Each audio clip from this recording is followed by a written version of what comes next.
السلام عليكم. أهلا بكم متابعينا في مقطع جديد. في هذا المقطع سنعرض لكم النزال الذي استطاع فيه الملاكم المغربي محمد العرجاوي إهانة بطل العالم المرعب ديونتاي وايلدر وتحطيم غروره. كما سنعرض لكم ما حدث عندما واجه الملاكم المغربي البطل السفاح أنتوني جوشوا في نزال في قمة الحماس والإثارة، فتابعوا معنا. ولا تنسوا الضغط على زر الإعجاب وتفعيل زر الجرس ليصلكم كل جديد. قد يستغرب الكثيرون ما سيرونه في هذا المقطع، وقد تتساءلون ما الذي جمع بطل العالم للوزن الثقيل ديونتاي وايلدر والمعروف بأنه أحد أعنف الملاكمين بالتاريخ مع مقاتل مغربي يجهله الكثيرون. والحقيقة أن هذا النزال قد وقع بالفعل في بداية مسيرة وايلدر، وذلك في أولمبياد بكين عام 2008، حيث استطاع كل من الملاكمين الوصول إلى ربع نهائي تصفيات الوزن الثقيل. وكان الجميع يراهن على وايلدر وعلى أنه سيحطم الملاكم المغربي بلا عناء وبلا جهد يذكر، ولكن العرجاوي كان يجهز لوايلدر مفاجأة من العيار الثقيل. ففور بدء النزال اندفع البطل المغربي بكل قوة، واستطاع إصابة وايلدر بلكمتين رائعتين أكسباه نقطتين ثمينتين خلال دقيقة واحدة. Arjaoui.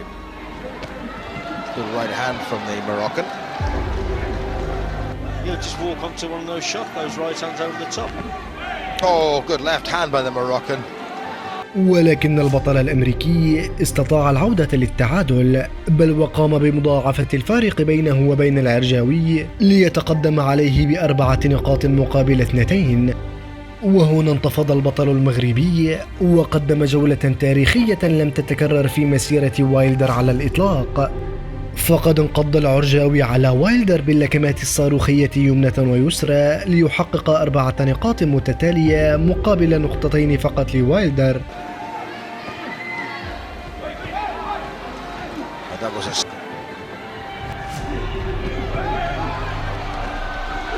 lively stuff at the start of this third round. Oh, good right hand from Arjaoui there. Super shot. Nearly got him with another one. Just whipped the right uppercut through the middle here.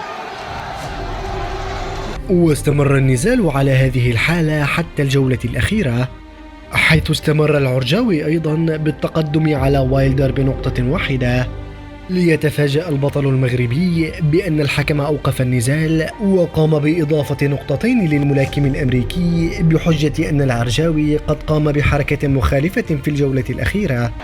Who's got the punch that's going to matter? Here, Jim. Oh, is the American going to win this? Oh, for goodness sake. 2 points. وهكذا أصبح وايلدر هو المتقدم، ومع ذلك فإن المقاتل المغربي لم يستسلم، وقام بإصابة وايلدر بلكمة يمينية رائعة أكسبته نقطة التعادل. 10 seconds away from a place in the semi-final. And he will save a little bit of face. Oh, he's conceded one. وانتهى النزال بنتيجة التعادل ب10 نقاط لكل ملاكم، وانتقلت النتيجة لقرار الحكام، والذي كان تحيزهم للمقاتل الأمريكي واضحا وضوح الشمس. فأعلنوا فوز وايلدر بقرار الحكام بعد تعادل الملاكمين. وقد شعر البطل المغربي بالظلم والخيبة نتيجة لذلك القرار، فجلس على ركبتيه وبدأ يبكي بحرقة. فبعد أن كان قاب قوسين أو أدنى من هزيمة وايلدر والتأهل لنصف النهائي، تحطمت آماله بسبب قرار ظالم من الحكام.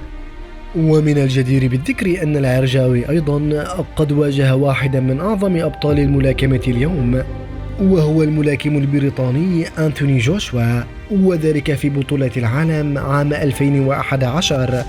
وقد كان نزالا رائعا قدم فيه المقاتل المغربي أداء مشرفا، ولكن للأسف فقد كانت الغلبة للبطل البريطاني بقرار الحكام أيضا.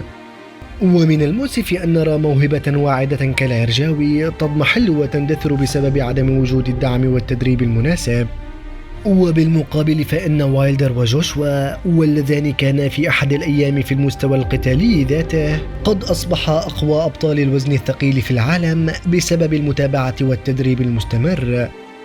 نرجو أن تكونوا قد استمتعتم بما قدمناه لكم في هذا المقطع، ولا تنسوا إخبارنا هل سمع أحدكم بالمقاتل المغربي محمد العرجاوي من قبل؟ ودمتم بأمان الله.